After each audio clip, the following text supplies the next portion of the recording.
कहानी शुरू होती है रात को। हम एक लड़की को देखते हैं जिसका नाम टेस था। इस अपनी नौकरी के सिलसिले में इस शहर में आई थी। इधर टाउन में इसने एक घर अपने रहने के लिए किराए पर लिया था, मगर खैर वो उस घर की चाबियां भूल आती है, इसीलिए ये उस कंपनी में कॉल करती है जिससे इसने ये घर किराए पर लिया था और अपनी गाड़ी में वापस जाकर बैठ जाती है ताकि कंपनी वाले इसको चाबियां लाकर दे सकें। तभी ये महसूस करती है कि शायद उस घर में कोई है। दोबारा से घर की तरफ आकर घर का दरवाजा बजाती है और खिड़की से भी देखने लगती है। उस घर में एक लड़का था जो दरवाजा खोलता है। ये उसको बताती है कि एक कंपनी से उसने ये घर किराए पर लिया है, मगर वो लड़का टेस को ये बताता है कि उसने भी ये घर किराए पर लिया है। मतलब कंपनी वालों ने दो लोगों को इस घर को किराए पर दिया था। बाहर बहुत ज्यादा बारिश हो रही थी, इसीलिए वो लड़का टेस को अंदर आने का कहता है। टेस की भी मजबूरी थी, इसीलिए वो अंदर आ जाती है और पूरे घर को चेक करने लगती है ताकि यहाँ पर कोई गड़बड़ ना हो। अब वो लड़का को अपने पेपर दिखाता है जिस कंपनी से उसने घर को किराए पर लिया था। टेस उससे कहती है ठीक है, ये घर तुम्हारा है, तुम यहाँ पर रह सकते हो, मैं अपनी गाड़ी में बैठकर कुछ सोचती हूँ। मगर वो लड़का उससे कहता है नहीं, मुझे ऐसे बिल्कुल अच्छा नहीं लगेगा, तुम चाहो तो आज की रात तुम यहीं पर रह सकती हो। और उसके लिए चाय बनाने लगता है, लेकिन टेस साथ साथ अपने लिए कमरा भी किराए पर ढूंढ रही थी। वो लड़का बताता है अभी तुम्हें कोई कमरा नहीं मिल सकता, तुम ऐसा करो आज रात यहीं पर रुक जाओ, तुम चाहो तो मेरे कमरे में सो सकती हो, मैं इधर ही सोफे पर सो जाऊंगा। अब जब वो कमरे में जाती है तो ये उस लड़के का पर्स देखती है जिसमें से ये आईडी कार्ड की तस्वीर ले लेती है,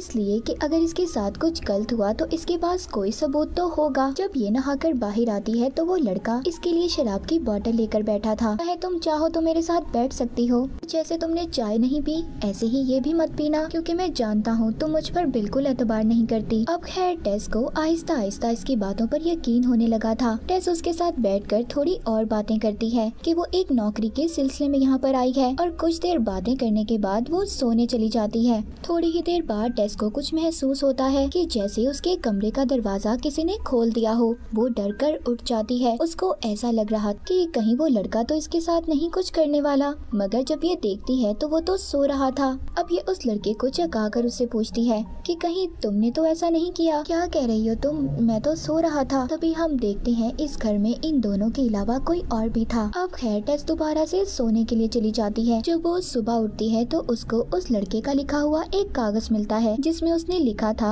मैं काम के सिलसिले में बाहर जा रहा हूँ, हम शाम को मिलेंगे। टेस भी अपने इंटरव्यू के लिए निकल जाती है, मगर जब वो इस घर से बाहर आकर देखती है तो इर्द गिर्द के सब घर उछड़े हुए थे। मतलब इस घर के अलावा उधर कोई भी नहीं रहता था, और ये बात इसको बहुत ज्यादा अजीब लगती है। के बाद वो अपनी बॉस से मिलने चली जाती है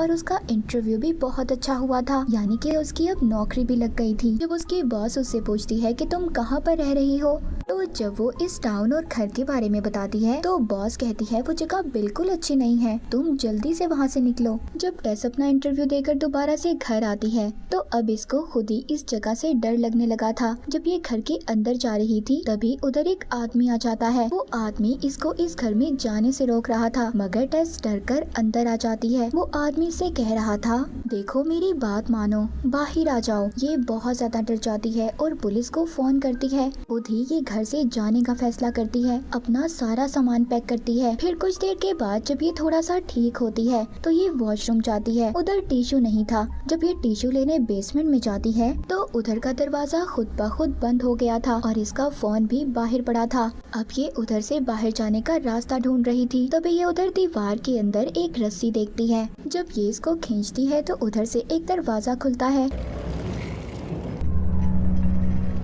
मतलब इधर एक और खुफिया दरवाजा था। ये अंदर नहीं जाती, जाहिर है इसको डर लग रहा था क्योंकि उधर बहुत अंधेरा था। काफी ज्यादा सोचने के बाद ये बल्ब के नीचे शीशा लगाती है ताकि उसके अक्स से अंदर रोशनी जा सके। अब जब ये अंदर जाती है तो अंदर इसको एक और कमरा मिलता है। उधर एक बेड, कैमरा था और एक बाल्टी भी थी जो खून से गंदी थी। वो ये सब देखकर बहुत ज्यादा परेशान हो जाती है क्योंकि इधर बहुत कुछ अजीब था। लेकिन अब तभी उधर वो लड़का भी आ जाता है। ये उसको खिड़की से आवाज देकर बेसमेंट खोलने का कहती है।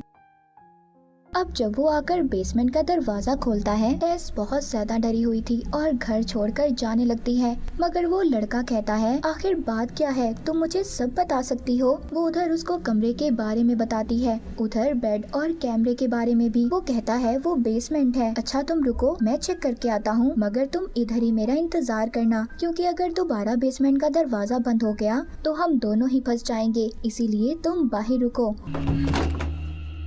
अब वो अंदर जाता है, मगर जब वो लड़का काफी देर तक वापस नहीं आता, टेस उसको ढूंढने वापस बेसमेंट में जाती है और दरवाजे पर एक कुर्सी लगा देती है ताकि दरवाजा दोबारा से बंद ना हो जाए। जब वो अंदर आती है तो इस बार इसको एक और रास्ता मिलता है, मतलब इस बेसमेंट के अंदर एक और बेसमेंट का रास्ता था। वो डरते डरते उसके अंदर जाती है। उधर उसको उस लड़के की आवाज आ रही थी जो कह रहा था, प्लीज मेरी मदद करो। जब ये जाकर देखती है, उधर लड़का इसको कहता है, इधर कोई और भी है जिसने मुझे काटा है, हमें जल्दी से यहाँ से जाना होगा। तभी अचानक से वहाँ पर एक अजीब सी औरत आती है जो दिखने में बहुत ज्यादा खौफनाक थी और उस लड़के का सर दीवार में मार मार कर उसे मार देती है। इसके बाद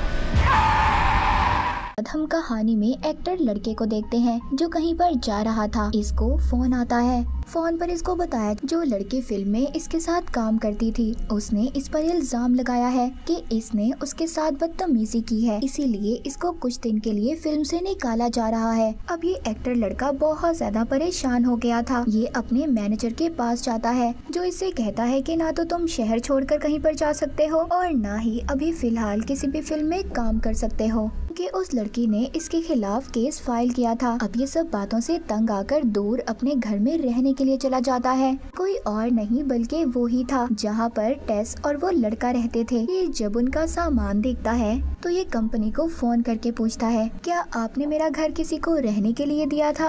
वो कहते हैं हाँ, कुछ दिन पहले हमने इस घर को किराए पर दिया था। ये कहकर वो फोन बंद कर देते हैं। ये बात काफी अजीब थी। इस घर के मालिक को ही नहीं पता था कि उसका घर किराए पर है। So who the fuck is staying in my house? Phone बंद करने के बाद ये बेसमेंट के दरवाजे को देखता है जिसके आगे कुर्सी रखी हुई थी जो टेस रख कर गई थी। ये उसे हटाकर दरवाजा बंद कर देता है। रात को जब ये शराब पीकर बहुत ज्यादा नशे में था तो ये उस लड़की को सॉरी बोलता है जिसने इस पर केस किया था और फिर सो जाता है। सुबह को ये टेस और उस लड़के का सामान देखता है। अब इसको ये लग रहा था कि शायद बेसमेंट में कुछ है। जब ये बेसमेंट के दरवाजे के पास जाता है तो इसको किसी के चलने की आहट महसूस होती है। ये डर जाता है और फिर एक चाकू और टॉर्च लेकर बेसमेंट के अंदर जाता है जिधर इसको वही शीशा दिखाई देता है जो टेस ने लगाया था। उधर वो कमरा भी जिधर कैमरा और बेड था। ये सब देखकर ये बहुत खुश होता है और बाहर आकर इस घर की लंबाई और चौड़ाई नापने लगता है और सोचता है इस घर में तो इतना बड़ा बेसमेंट है,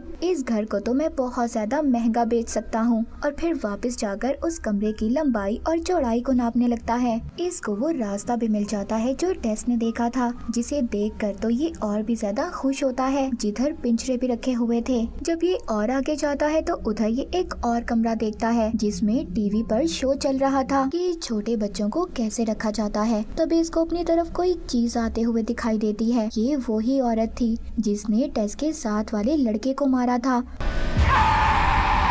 और अब ये इस एक्टर लड़के को भी एक खुफिया गड्ढे में डाल देती है जिधर टेस इसको संभालती है। जी हाँ, टेस अभी जिंदा थी और इसी बेसमेंट में मौजूद थी। अब हम इस घर की पुरानी कहानी के बारे में जान पाते हैं कि ये सब क्यों हो रहा था। इस घर का जो असल मालिक था उसका नाम फ्रैंक था। अब वो बेबी डिलीवरी का कुछ सामान खरीदता है जिसके बाद वो एक लेडी का पीछा करता हुआ उसके घर चला जाता है ये कहकर कि वो प्लम्बर है। उस लेडी के घर जाकर उसकी खिड़कियाँ खोल देता है। फिर जिसके बाद वो वापस अपने घर आ जाता है तो उसका पड़ोसी उससे कहता है कि मैं ये घर छोड़कर जा रहा हूँ। फ्रैंक कहता है तुम जाओ, मैं कभी भी यहाँ से नहीं जाऊँगा। जब वो घर का लॉक खोलता है उधर बहुत सारी दर्द भरी चीखने की आवाजें थी जो बेसमेंट से आ रही थी। अब खैर ऐसा क्यों था, फ्रैंक बेसमेंट में क्या करता था, ये हमें कहानी में आगे जाकर पता चलेगा। कहानी दोबारा से प्रेजेंट यानी मौजूदा वक्त में आती है। हम टेस को देखते हैं। टेस और वो एक्टर लड़का अभी भी खुफिया गड्ढे में कैद थे। टेस कहती है देखो तुम मुझसे डरो नहीं, खुद को संभालो। तभी वो औरत ऊपर से दूध की बोतल देती है और उससे कहती है इसे पी लो। वो एक्टर लड़का ऐसा नहीं करता। टेस कहती है देखो इसकी बात मान लो और एक बच्चे की तरह एक्टिंग करो, तभी तुम बच पाओगे, मगर वो ऐसा नहीं करता क्योंकि टेस तो ये समझ गई थी कि अगर ये ऐसा करेगी तभी इस औरत से बच पाएगी। मगर एक्टर लड़का जो उसकी बात नहीं मानता तो ये औरत इसको अपने साथ ले जाती है। इसके साथ ऐसे पेश आ रही थी कि जैसे ये कोई डरा हुआ छोटा बच्चा हो और दरवाजा भी खुला छोड़ गई थी। इसी बात का फायदा उठाकर टेस अब यहाँ से भाग जाती है। वो औरत इसका पीछा कर रही थी, मगर ये उस खुफिया बेसमेंट से बाहर आकर दूसरी बेसमेंट से खिड़की तोड़कर बाहर निकलने की कोशिश करती है। तो इसकी मदद वही आदमी करता है जिसने इसको पहली मर्तबा इस घर में जाने से रोका था।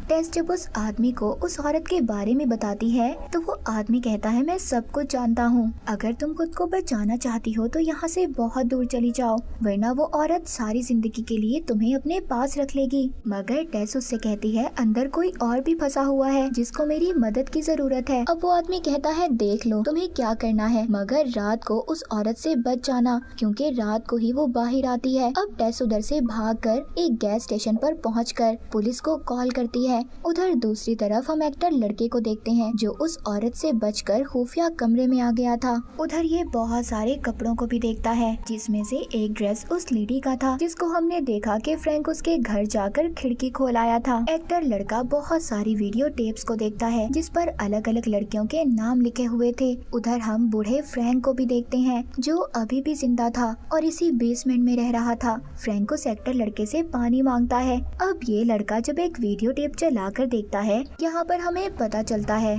कमरा हमने देखा, उधर फ्रैंक लड़कियों को लाकर उनके साथ बुरा सलूक करता था और उनकी वीडियोस बनाता था, और साथ ही साथ वो बहुत सारी लड़कियों को अगवा करके इधर ही पिंजरे में बंद करके रखता था। ये सब जब एक्टर लड़का वीडियो में देखता है तो उसे बहुत बुरा लग रहा था। वो सोचता है कोई आदमी इतना बुरा कैसे कर सकता है। अब वो ये देखकर कहता है, मैं भी तो बुरा हूँ, मैंने भी तो एक लड़की के साथ गलत ही किया है। अब फ्रैंक उसे देखकर गन उठाता है जिसे देखकर एक्टर लड़का डर गया था, मगर वो खुद को ही मार लेता है। उधर दूसरी तरफ टेस की बातों को पुलिस सीरियस नहीं ले रही थी। वो समझते हैं कि ये लड़की पागल है और हमसे झूठ बोल रही है। पुलिस वाले यहाँ से चले जाते हैं। अब टेस खुद ही घर की खिड़की तोड़कर अपनी गाड़ी की चाबियां लाती है। जब वो यहाँ से जाने लगती है तभी वो औरत उसकी गाड़ी के सामने आकर खड़ी हो जाती है और इसे पकड़ने की कोशिश करती है, मगर टेस इसको गाड़ी से मारकर बेहोश करके खुद बेसमेंट के अंदर एक्टर लड़के को बचाने जाती है। तभी वो भी बाहर आ रहा था और डर से वो फ्रैंक की गन टेस पर चला देता है, ये समझकर कि उसके सामने वो ही पागल औरत है। वो टेस को संभालकर बाहर लाता है। तभी वो आदमी भी उधर था जिसने टेस को इस घर में जाने से रोका था। वो इन्हें अपने साथ ले जाता है। अब ये उससे पूछते हैं कि आखिरकार ये औरत है कौन और हमसे क्या चाहती है। वो आदमी बताता है ये औरत 40 साल से इस घर में है, मगर एक्टर लड़का कहता है ऐसा कैसे हो सकता है, ये घर तो मेरा है। वो आदमी कहता है कागजात के मुताबिक ये घर तुम्हारा होगा, मगर वो घर सच में उस औरत के बाप का है जिसका नाम फ्रैंक है। यहाँ पर हमें पता चलता है ये औरत कोई और नहीं बल्कि फ्रैंक की बेटी थी।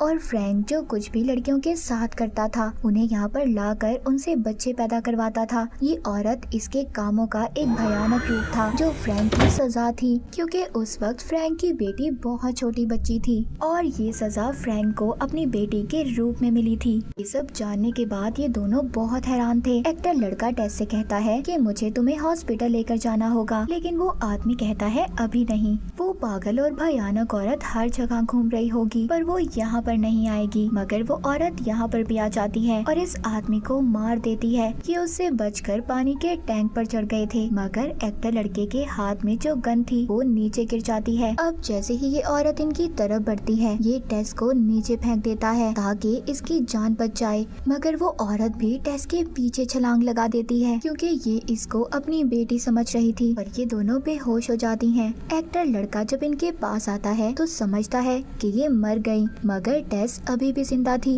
ये जब उसे दोबारा से बचाने की कोशिश करता है तो पीछे से वो औरत भी जिंदा हो जाती है और इस लड़के का सर फाड़कर इसे मार देती है।